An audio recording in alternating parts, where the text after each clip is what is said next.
Man, I never see the Platoon Sergeant. Always in meetings, never see this man. Does the Platoon Sergeant even know what we do? What you do? What you do? Man, they want us there at 04 in the morning? Man, I don't see the Platoon Sergeant there. I'm gonna tell you what the responsibilities of the Platoon Sergeant is right now. Alright, welcome back to the channel. My name is Joe Sergeant French. On today's episode, I'm going to be talking about the responsibilities of a Platoon Sergeant. So today's episode is going to focus on whether you're about to become a Platoon Sergeant, whether you are a Platoon Sergeant, or whether you want to just know what your Platoon Sergeant should be doing. The very first thing is readiness. No, I'm not talking about med pros. And don't even get me started on how all these leaders come through and say the first thing I'm going to do is readiness. And then all you ever hear about is how your med pros are messed up. Nobody's worried about your Let me end that rant right there another time. But for readiness, I'm talking about the training, the technical training of your platoon. I'm talking about the physical training of your platoon. That readiness falls strictly on the platoon sergeant and how they organize their squad leaders, their sergeants, all their soldiers, and how they organize these training plans and execute these training plans to reach the goal of your platoon and eventually the path that First Sergeant wants to pave. Those PT and those technical training plans should be based off of two things. What's the goal for your platoon? What is the end state? What are you working for in that platoon every single day? And the second thing is how you're going to assess that. What assessments do you have in place? How are you going to tell me that that soldier's ready just because of a PT test? Just because of this? Just because of this? You need to build those assessments and how you're going to continuously assess your soldiers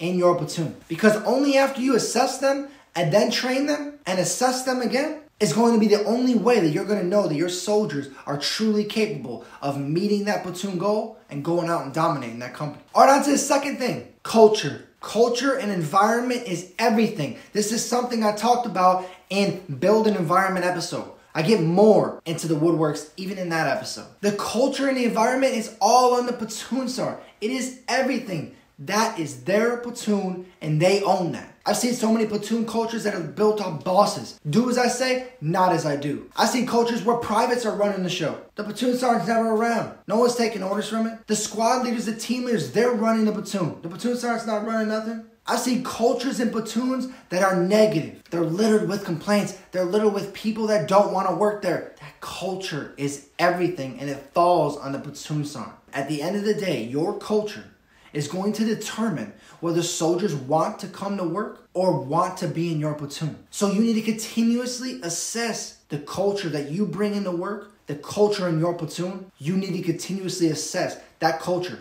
because it is crucial. All right, hold up. Hit the like button, get in there and comment, share the video, hit subscribe, anything you could do to help support and get this information to your soldiers and let's groom them all. Come on, let's go, do it. Now on to the third thing is development. Development of your soldiers and your NCOs is something that you cannot forget. What plans do you have in place to not only get them better technically, get them better physically trained, but what leaders are we creating? We need to have programs in place, situations in place to allow these soldiers to say, come forward, specialist, I want you to run this team for a little bit because you need to get a chance of what it's going to feel like when you're a sergeant. Are you allowing these NCOs to groom those soldiers? But are you taking the time as a platoon sergeant to groom and develop your NCOs as well so that when you're gone for 2 weeks and you take some leave, is there somebody ready and capable to take your seat? Are you grooming that? And part of that development is always on you taking the time to